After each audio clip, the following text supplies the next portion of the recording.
My name is Austin Lehman, and welcome to the next edition of Austin Weekend.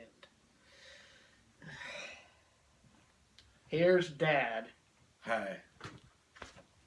And we're going to review a new show On Disney XD called Future Worm. Yeah, there a lot of the stations, the channels are coming out with a lot of new shows lately because they're canceling all the good ones. But Disney XD came out with a show called Future Worm. You want to tell a little bit about it? What the actual show is? It's made by a guy named Ryan Quincy, who previously made the IOC animated series Out There. Out There. He hasn't worked on any of the major channels with, as far as we know from what we've found on him, on any of the. But granted, Space Ghost Coast to Coast was more for adults anyway, so it can grab for that audience. It can grab for audience, but he hasn't worked on any children's shows yet, and I think this is his first attempt to put a show on Disney XD. For children. Basically, it's a younger boy, I would guess, from the way they draw it. He's around 10 or 12. Here's what the Wikipedia page says about it. The show features the adventures of Danny and Future Worm, who time travel by using a lunchbox-shaped time machine. That's what the sum of the show is. Yeah, they live in, he lives in his mom and dad's house. His mom is sort of a scientific lady. His dad is a complete and utter coward. Yeah. He's afraid of his shadow.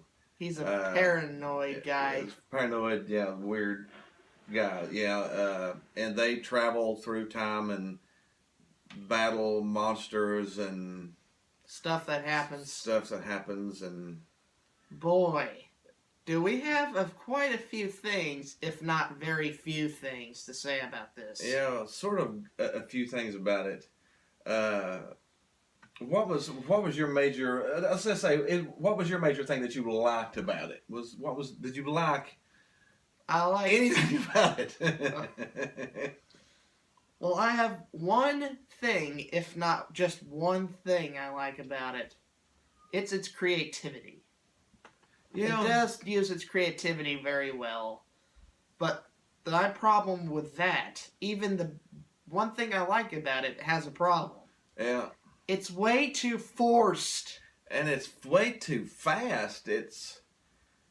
Everything happens so fast, it's hard to keep up with what's happening. It goes by like 150 miles per hour. It takes a page right out of Breadwinner's book. Yeah, and it doesn't feel like it has its own life. It feels like they've took little snippets of every cartoon that's ever been made, and instead of having their own idea and their own theme for a show, they take themes from everything else that's ever been made, and they'll cram 10 themes into a 12-minute cartoon, and it's really fast-paced and confusing. And honestly, it's not a 22-minute block. It's a 11-minute cartoon, like most Disney XD shows are. Yeah, it's a half-an-hour show, but it consists of two 11-minute cartoons in that half-an-hour show.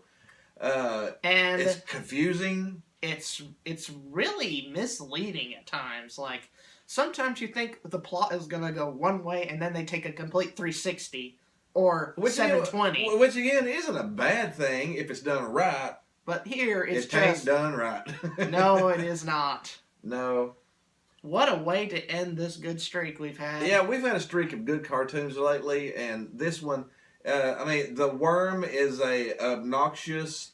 He's got one big glasses on. So, a throwback to all the Star Trek dudes out there. I like Star Trek. Geordi LaForge, that wore the one eyepiece across his eye. The worm has a one eyepiece across his eye, and he's got a full head of hair and a strip beard. And he's a worm. Acts like a jerk. And he's a worm. And that's another problem I have with the show. The characters don't develop throughout the episodes. No. If any, they barely even develop as characters. Yeah. We didn't watch the very first one. And honestly, it's hard to even know who the characters are. We watched a few episodes, and I still don't know really who's who and who's important, and really, why is the worm even there? Unless you watch the very first show that maybe shows how the worm got there. I mean, everybody knows about the worm. The mother knows about the worm. The father knows about the worm. All the friends know about the worm, and the worm hangs out and they play video games. And it's okay that her son goes off in the future and fights monsters with this worm. There's barely any explaining. It's not. It's really fast paced, really hard to keep up with. Honestly, I found myself getting bored enough to not even want to watch the whole of an 11-minute cartoon, which that's pretty sad. If you can't, it couldn't keep my attention for the whole 11 minutes. Do you know what's weird about this? It does have creative ideas in it. Yeah, it's got potential. But they wasted it. Yeah, it's not. I mean, the thought of it's pretty good. A young boy teamed up with a worm, and they can travel through time. That sounds actually, sort of. Hey, I'd like to check that out. And honestly, it's not completely and utterly horrible. Like Breadwinners. Like Breadwinners and some of the other stuff. Pig Go Banana Cricket is just horrible. It's like nah. It's like. You can forget it, Dad. Yeah. May I mention the character designs? Yeah, you can go ahead. The character designs are very weird, to say the least. It's unlike anything I've seen before, but there are good things about being unique. They mix 3D animation with regular cartoon animation. I don't much like that. It's just very odd. Stick to what you are. It's got realistic fire explosions, which is taken right out of Breadwinners. Yeah, they do that a lot. I don't know if there's some of the same people from one show to another one to work on the other one or what it is, but it's really fast paced. It doesn't get you involved with the characters. You don't care who lives or dies. You really could care less which person lives or dies on it because they have no development. No, there's not that much character development. It's got a lot of potential. The show may get better over time, but as they realize how bad it is. But right now, it's just a very fast-paced, sloppy mess. Mm-hmm. That's what I can say. Yeah, honestly, maybe really young kids, 3 or 4, 5 years old, might sit in front of it with all the explosions and the colors and everything, and may go, yay! But if you really want in depth, but it may annoy an adult. Yeah, so there it is. Well, I really went into it thinking, man, Future Worm sounds like it'd be pretty good. No. It's probably the worst show, the worst cartoon on Disney XD right now. Yeah, I didn't very much care for it. Oh. But enough for that one. We'll do a little rating for it. If people haven't watched this before, we rate 1 through 10. 1 through 10.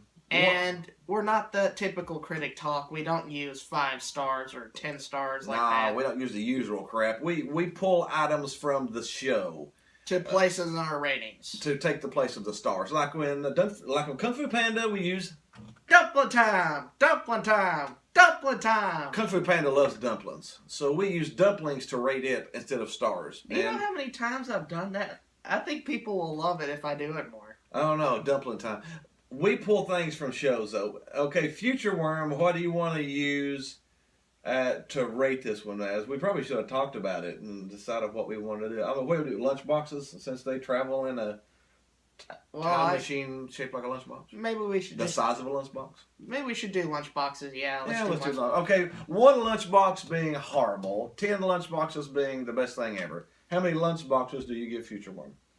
It's an odd concoction, but it doesn't work out. Mm-mm. It's one of those things, Yeah. But it's going to be somewhere in the 4 range, probably. Yeah. It doesn't make any sense. The characters aren't really well developed. So I'm going to stick by close to like a 4. Yeah, I'm probably about a 5. The only plus what I'll give it is I love science fiction. I'm a science fiction nut. I love science fiction. And it's science fiction-y. It references plenty of science fiction stuff. There's robots and explosions. It actually had a throwback to Scooby-Doo in one of the episodes. I love Scooby-Doo, so, I mean, even if it was done badly, it was still a good throwback.